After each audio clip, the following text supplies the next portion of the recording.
All right, so this was the practice problem. Obviously, if it's raised to the 5th power, there should have been 6 terms. You want to raise 7x to the 5th, then the 4th, then the 3rd, then the 2nd, then the 1st, then the 0, and you want to do the opposite with a negative 2y.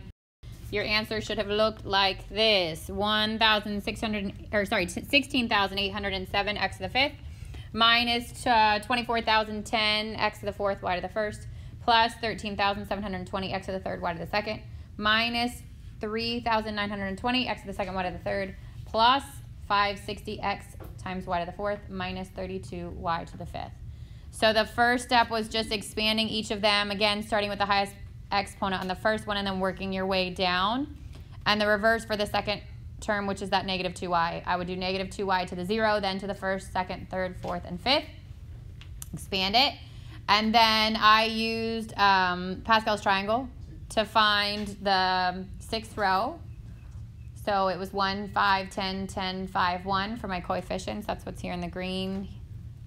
And then I multiplied them out times each one. You could have done the same thing for C. You could have done C, 5, 0, C, 5, 1, C, 5, 2, C, 5, 3, 4, and 5. You would have gotten the same thing. And then just multiply it all out.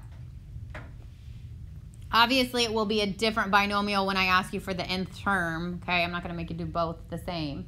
So if you go straight from your original binomial to find the 4th term, the n comes from the exponent, so we know the n is 5.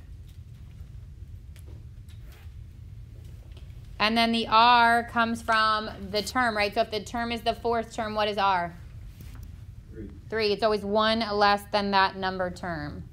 And then I would do c, n, r, the first term, which in this case is 7x, raised to the n minus r. And the second term, which in this case is negative 2y, raised to the r. And that's what this is. So then C5, 3. Again, if I go to this row and I pick the 3rd one, that's 10. That's my coefficient. And then 7x is my first term. So 7x to the 5 minus 3 becomes 7x squared, which is 49x squared.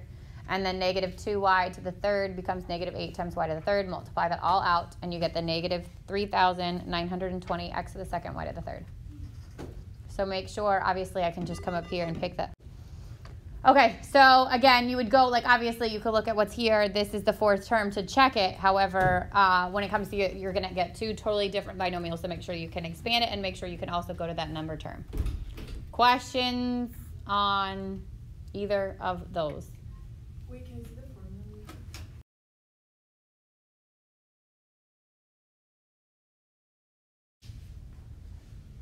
All right, so 46 is not geometric. 56, you found the r to be 1/6 is the one where you have to, like, say a to the 4th would be on the left, 6 times r to the 1st power, and then 1/6 is your r, and then a to the 9th, a sub 9 would equal. You could use a sub 4 and then r to the 5th. And you would have gotten 1 over 7,776. I said it yesterday, but I'll remind you, not a single question on your test is going to be decimal format. So you're not dividing these with your calculator. Make sure you use your calculator to help you, obviously. You're not going to be raising 6 to the 9th power or whatever it is. But make sure that you don't give me answers that are rounded or in in decimal format. This is 74. So 2,187 x to the 7th. That's kind of like what you did today. Plus 5,103 x to the 6th y, plus 5,103 x to the 5th y to the 2nd, plus 2,835 x to the 4th y to the 3rd, plus 945 x to the 3rd y to the 4th. That was just for what we did today. Yep, this is what you did today. 189 x to the 2nd y to the 5th, and 21 x to the 1st y to the 6th, and y to the 7th. So technically, you can kind of skip 74. You've already done that part on your test. Make sure you know how to do something like 75 though, because that is from the same section. Make sure you know how to do something like that with or without a calculator. So you can either use Pascal's triangle or you can use the combination, the C formula. 82, I think that's the next even one. Yep. Number of possible calls for A was 10 million.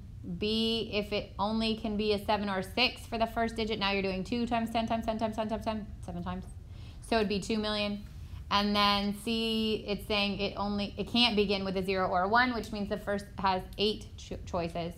So it would be 8 million numbers.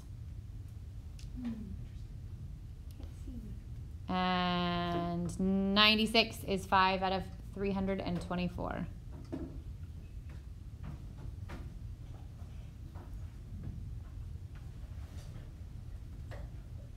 So options for review this evening are this, obviously.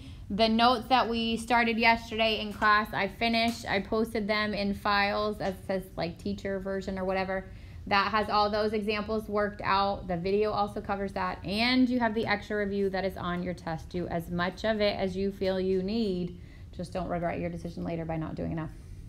And then again, tomorrow, scientific calculator.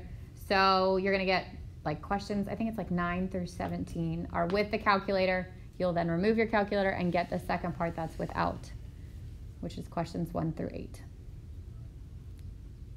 Any questions for me about the test or expectations? Remember, there's also a Quizlet, right? So there's a Quizlet that goes over all the formulas that you need to know for a lot of that stuff. Wait, why is it? What's the probability that each side appears exactly once? So the first time, right? Mm-hmm. Let's say you want to roll any number the first time. So how many numbers do you have to choose from? 6. 6. There's 6 numbers, right? And then it's out of 6, right? So any number can get rolled the first time. Yeah. But now you've used up one of those numbers. Mm-hmm. So the next time, how many options do you have to roll? 5. 5. But it's a die. It's not like a side gets removed, right? So it's still a 6. And then the next time, you've already used up 2 sides, which means you're now down to 4 out of 6. And then you used up another one, so now you're down to 3 out of 6. And then 2 out of 6, and then 1 out of 6.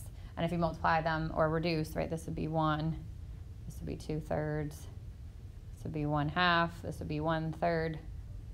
Multiply that out. You can even reduce it a little further, right? And go 2 and 2. So it's 5 and the top, and then 6 times 3 times 3 times 6. 36 times 9, which is 324. So it's just like, a deck of cards if it was replaced, right? If you want to pick one, and you have to think about the set being ever changing if it's replaced, or if it was a die, so a die never changes. However, if you only want the same thing to happen once, then you're removing it from the top and not the bottom.